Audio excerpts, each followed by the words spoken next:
went back to his old habits. He has a serious problem with the Church of Christ. He has a bone to pick with women and children. He attacked women and children in Mweki, PCA. He attacked women and children in Kariobangi. He attacked women and children in Gatundu.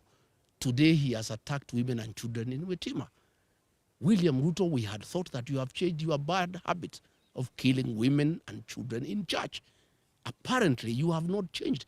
You have even become more vicious as president because now you have power, you have the police, and you have everybody to back you up. But I want to tell you, for every life lost, for every attack on women and children, God is seeing you, and God will punish you. We want to appeal to the international community to come through for Kenya. William Ruto is setting the stage for civil strife ahead of the elections because he knows he's losing. He wants Kenya to be like Tanzania or like Uganda. I want to tell William Ruto, Kenya cannot be Uganda and it cannot be Tanzania. We want to call on the international community who are our friends to come through for Kenya. This impunity by William Ruto, setting the stage for civil war ahead of the elections, must be checked because the people will not take it. And what has happened today has set the temperatures extremely high. The people are agitated. And I want to tell William Ruto, my former boss and friend, I understand your frustration that you have lost a mountain and you are trying to do everything to regain it. But this is not the way. Attacking churches, attacking women and children, trying to kill leaders, you are simply making the situation very difficult. The people of this region whom you have declared war on are hating you much more than they hated you yesterday. There is no way you can force the people of this area to support you. And use of police and goons will not help you. And this is just making the situation more complicated. I want to call on Kenyans to pray for our country. Our president has gone rogue. He has panicked because of the impending loss of power in the next general election. And he has become extremely dangerous. Nobody is safe anymore. If he can attack the church that prayed him into power, I think he has gone rogue. And this is totally unacceptable. I've seen a lot of nonsense by government bloggers trying to say that we can stage manage our own attack. Where can we get access to tear gas? Is it sold in a supermarket or in Gikomba? Where do we get access to AK-47 assault rifles? Where do we get access to government land cruisers? Where do we get access to police uniform? We can't. And Kenyans are not foolish. I know that is the narrative they have been trying to do to bring so that they can arrest my supporters and my security and try to blame them. But today's happening is recorded. The vehicles are there. The policemen are there. The ones in uniform, the ones in civilian. It's all recorded, the tear gas canisters, the cartridges. Please, Kipchumba Murkomen, don't play around with the minds of Kenyans. Just make a decision. If you want to make this country ungovernable, well and good. If you have decided to use the police to kill, go ahead. And I want to invite the members of the National Security Council outside William Ruto, Kithure Kindiki, and Kipchumba Murkomen. Those three have stopped thinking, and they really don't care about the security of this country. I want to ask the Chief of Defense Forces, the IG, the Director General of NIS, to sit down President William Ruto and tell him that if Rigathi Gachagua is assassinated or injured, there will be turmoil in this country, and there will be instability in this country. And what he's doing is wrong. And somebody must talk some sense into the president. And there is no way he can be president by force. He was elected into office as a very popular president. He has goofed by doing all the wrong things and antagonized the people of Kenya. And when he is in a hole, the first thing you do, you stop digging. He's digging further by unleashing violence on the Church of Christ, on elected leaders, on women, on children. He's just making the situation worse. I'm told they are very bitter that I talk to the people of northeastern Kenya and enlighten them that their suffering have nothing to do with the marginalization, but misuse of public funds and lack of accountability by their own leaders. And he is afraid that he was banking on the support of the Northerners, and that may not be forthcoming. I am told they were very bitter about the 2 mega rallies I did in Kagumo, in Kirinyaga, and Karatina, and they wanted to make sure that I don't do meetings in Udhaya and Kieni. I want to say that I am undeterred, I'm on board, I'm not intimidated. We shall continue with the journey to liberate this country. We shall continue. And I want to ask our supporters to be steadfast. Our young people to continue protecting our meetings against goons. But now they have changed gear. Instead of using goons, because they realize from Gatundu, the people have said no to goonism and they'll deal with goons. Now they are using the police to attack the people of Kenya. They are using police with the live ammunition and tear gas to cause havoc. How do police who are in charge of security and law and order the source of insecurity in their own country?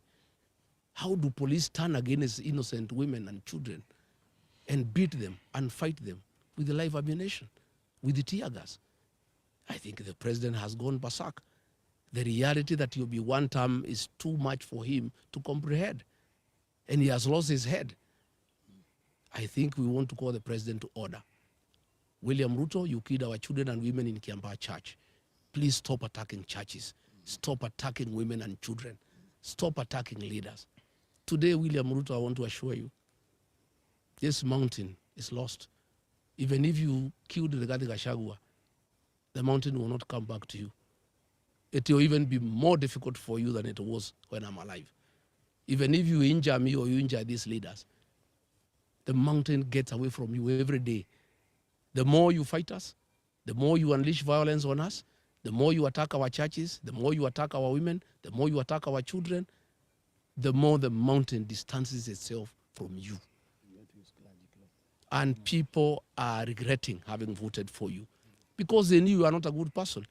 You had killed women and children in church, and they forgave you, thinking you have changed your ways. Kumbe, you are still the same person. I want to thank the Reverend at Witima ICK Church and the clergy and the lay leaders and the choir. They are the ones who saved my members. They gave them uniform for the choir and were able to sneak out of the church. One of the Reverend gave his robes and uniform to one of my bodyguards who was targeted to be shot. And he was able to escort me looking like a priest. And when they saw he's a priest, they did not shoot him. They wanted to shoot him. I want to thank them. I want to thank the church. I want to thank our women and our children for the prayers. I want to thank the Christians. Kenya is a resilient nation. All these things will pass. And I want to tell the people of Kenya, the darkest hour is just before dawn. We are just about to get there. I think the worst is just about to be over. And I can't understand how William Ruto has turned against the 2 blocks of Kenyans that voted him into power. The Church of Christ prayed him into power. He has turned against the church. The Mount Kenya region that gave him almost 4 million votes, he has declared war on the mountain. I don't understand him anymore. I don't know why he has turned against the church and the people of the mountain. I want to address the people of the mountain. Please don't be intimidated. You have a right to elect whoever you want, and you have done nothing wrong by saying you are not going to elect William Ruto. Don't be intimidated. Be courageous. Be strong. We'll win this journey. So as I wind up this press conference, I want to thank the members of parliament here for their courage and for their resilience. I know it is not easy. It is difficult, but we'll conquer. No retreat, no surrender. Thank you. Thank you. Good.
we set? Thank you very much for coming, good people from the press. I've called this press briefing after the very violent attack and assassination attempt by government through the Kenya Police Service today in Wetima, Othaya, where we had gone for a church service. And I want to correct that media stations earlier reported that attack by unknown people. It is not unknown. This attack was by the police, and we'll give you the details. Let me give the background to these vicious attacks and assassination attempts to take my life by President William Ruto and his rogue administration. After successfully holding me out of office through bribery, members of parliament and members of the President and his administration has attempted to assassinate me several instances. In November 2024, gangs from the Mungeki sect under police escort attacked me in Mungu viciously and almost killed me. I was saved by the people from the area. Images of those who attacked me have been all over. Since then, nobody has ever been arrested. On December 2024 in Shabata, where I had gone for Thanksgiving ceremony, an inspector of police hurled tear gas canister at me to create mayhem and to give room to goons to attack us. Again, members of the public protected us. I reported this incident to the Inspector General of Police, Douglas Kaja, who is my neighbor here. Nothing has ever happened. In April 2025, I got information that William Ruto instructed the DIG to make sure there is no police presence in making charge. The rules had been organized by Governor Sakaja to come and attack me and keep me within the church. Again, members of the public and my security protected me, and the goons did not achieve what they had come to do. Earlier in February, goons and a police escort attacked Pastor Dorcas, my spouse, in Kabuji grounds when she was preaching, where there was a crusade. Again, today, nothing has happened. In July, when I was in the United States, my team of senators, John Medho of Nyandarua, Victor Munyaka, the former member of parliament from Machakos Town, were attacked by police with live bullets. This matter was reported to IPOA. Again, no action has ever been taken. On my arrival from the United States, members of parliament in Nairobi were facilitated by Kipchumba Murkomen, the CS for Interior, had staged a very daring attack on me under police supervision. Police were supervising the attack in a helicopter from the air. And I was not allowed to address people, and I was viciously attacked. Again, no action has been taken. In Narrow Town, during the by-elections of the DFO campaign, police officers under the command of Better Mind, the women rep from Rama, and her two bodyguards, whose details I'll give later, attacked me viciously with the live ammunition and tear gas. We reported this matter. Again, nothing has ever been done. Just after the by-elections, I went for a Thanksgiving ceremony in the church. Again, goons detected on us under police escort. And when they were overwhelmed by members of the public and the security, the police assisted them.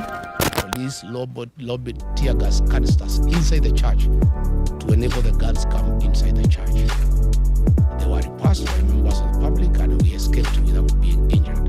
Women and children were hurt inside that church. Immediately thereafter, William Ruto declared that goons will never be allowed to attack anybody or to go to church, and instructed IG Kaja to make sure that will never happen.